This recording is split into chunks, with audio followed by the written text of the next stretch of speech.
feriram a terra, mas naqueles lugares em que os demônios do dilúvio infestavam os campos, os corpos não apodreciam, a não ser quando em contato com a terra fértil. As grandes nuvens da ira engolfaram as florestas e os campos, ressecando as árvores e matando as colheitas.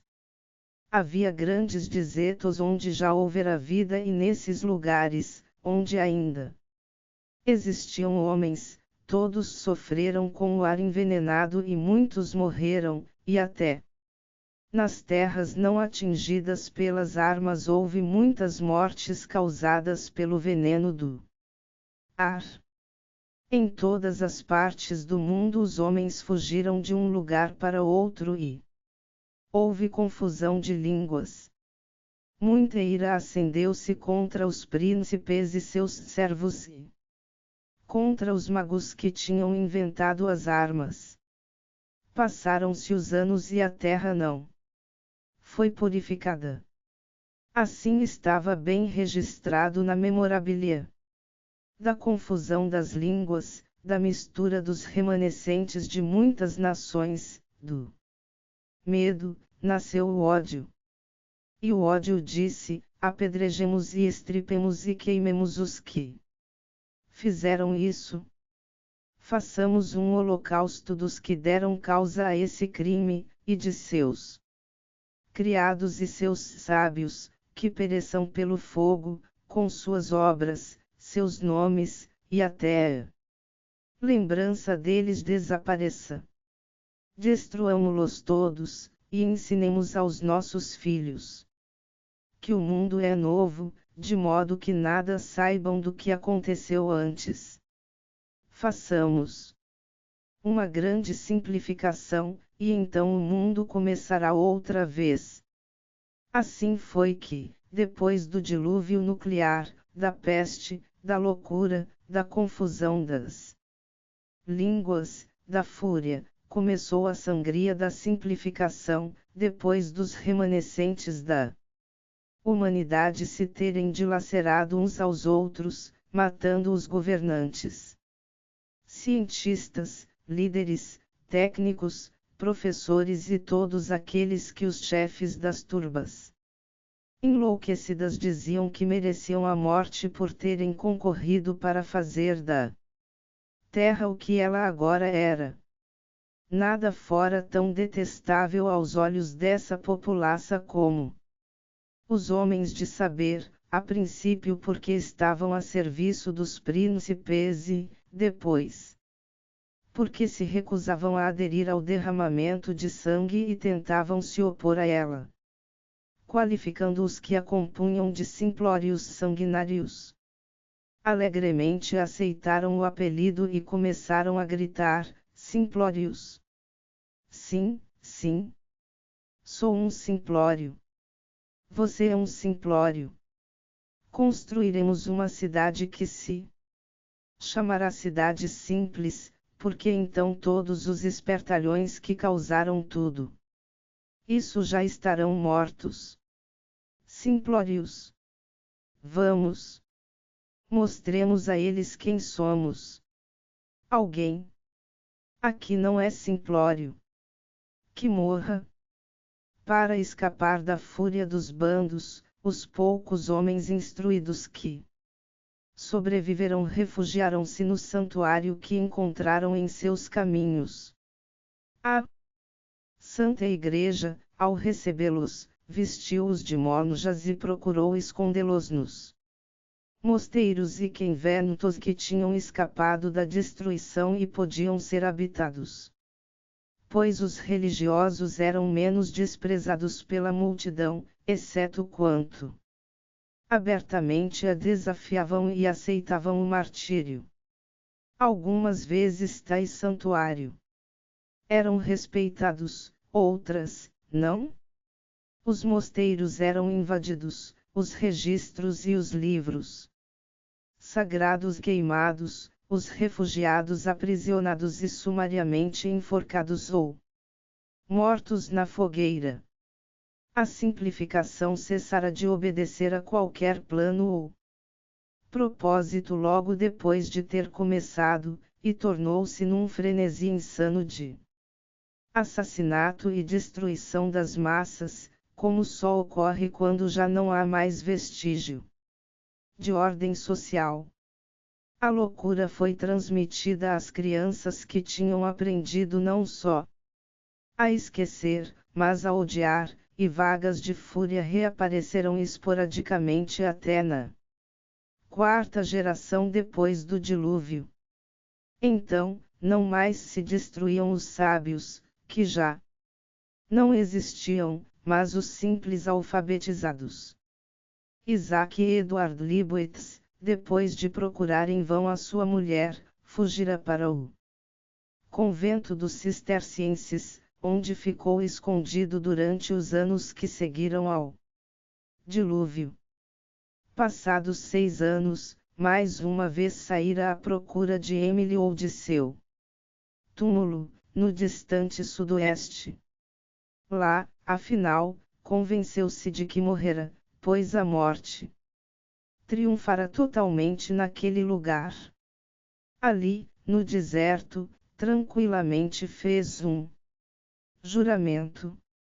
Depois regressou aos cistercienses, tomou o hábito deles e, passados alguns anos, foi ordenado sacerdote. Reuniu alguns companheiros em volta de si e propôs-lhes os seus planos. Passados mais alguns anos, esses planos chegaram a Roma, que não mais era Roma, a cidade não mais existia, tendo se mudado para outros lugares muitas e muitas vezes, em menos de 2 décadas, depois de ter ficado no mesmo lugar durante 2 milênios. 12 anos depois de formular os seus planos, o padre Isaac Edward Leibowitz recebera da Santa Sé a permissão para fundar uma nova comunidade de religiosos a ser conhecida pelo nome de Alberto Magno, professor de Santo Tomás e patrono dos homens de ciência. A finalidade da nova ordem, se bem que não anunciada e, a princípio, apenas vagamente definida, seria conservar a história da humanidade para os descendentes dos filhos daqueles mesmos simplórios que a queriam destruir. O seu hábito primitivo consistiu em sacos esfarrapados e um alforje uniforme dos simplórios. Seus membros eram coletores de livros ou memorizadores, conforme as tarefas que lhes eram atribuídas.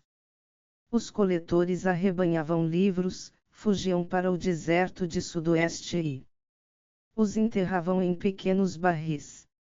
Os memorizadores decoravam volumes inteiros de história, escritura sagrada, literatura e ciência, para o caso em que um dos coletores fosse preso, torturado e forçado a revelar a localização dos barris.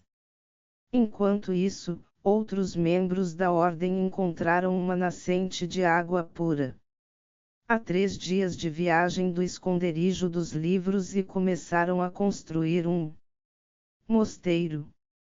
O projeto destinado a salvar um pequeno remanescente da cultura da humanidade que a queria destruir, começava então a se delinear.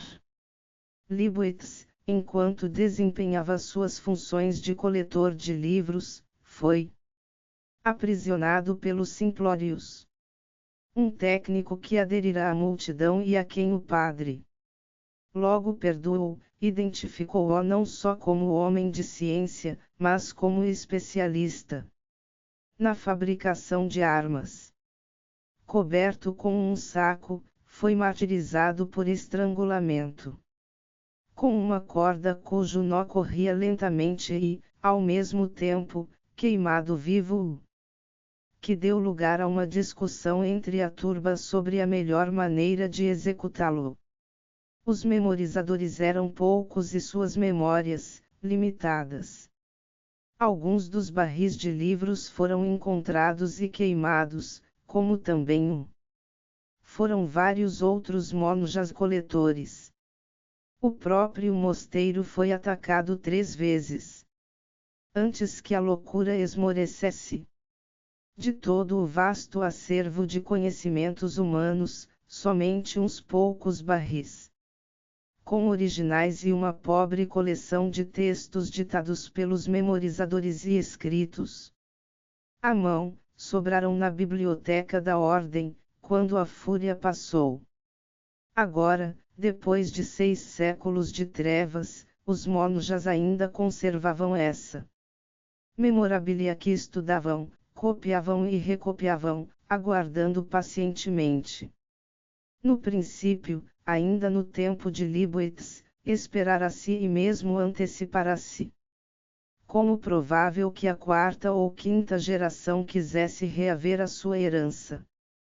Mas os monjas daqueles dias não tinham contado com a habilidade humana de formar uma nova herança cultural no espaço de 2 gerações, quando as que passaram foram totalmente destruídas, e formá-la por meio de legisladores e profetas, gênios e maníacos, através de um Moisés ou de um Hitler, ou de um ancestral ignorante e tirânico, pode-se adquirir uma herança cultural da noite para o dia, e muitas foram assim adquiridas. Mas a nova cultura era uma herança das trevas e nela simplório tinha o mesmo significado que cidadão ou escravo. Os monjas aguardavam. Não importava que os conhecimentos que tinham conservado fossem inúteis e que nem eles próprios os compreendessem mais, como não os compreenderiam os jovens iletrados e selvagens que habitavam os montes, esses conhecimentos já nada significavam. No entanto, eles tinham a estrutura simbólica peculiar, e essa ao menos, podia ser observada. Observar a maneira pela qual é construído um sistema de conhecimentos, já era aprender um mínimo daqueles conhecimentos, até que um dia ou um século um integrador aparecesse e tudo tomasse sentido outra vez. Por isso, não importava que o tempo passasse. A memorabilia ali estava e era dever dos monjas conservá-la, e eles a conservariam mesmo que as trevas durassem mais 10 séculos ou 10.000 anos. Pois apesar de nascidos na mais obscura das épocas, ainda eram os coletores de livros e memorizadores instituídos pelo Beato Leibniz, e quando se afastavam da abadia em viagem, cada um dos professores da ordem, fosse ele ajudante no estábulo ou o dom abade, levava, como parte do hábito, um livro, em geral um breviário, amarrado no alforge. Depois de fechado o abrigo, os documentos e relíquias que tinham sido retirados foram sendo, aos poucos, recolhidos pelo abade e, segundo se presumia, trancados no seu escritório. Por esse motivo, era impossível examiná-los. Para fins práticos, tinham desaparecido. Como tudo o que desaparecia ao chegar ao escritório do abade, tornarão-se um assunto arriscado para as discussões em público. Falava-se deles em voz baixa pelos corredores. O irmão Francis quase nunca ouvia essas coisas. Eventualmente, o assunto morreu e só reviveu quando um mensageiro de Nova Roma foi visto confabular com o abade uma noite, no refeitório. Uma ou outra palavra do que conversavam chegou às mesas mais próximas. Os comentários em voz baixa duraram algumas semanas depois da partida do mensageiro e depois.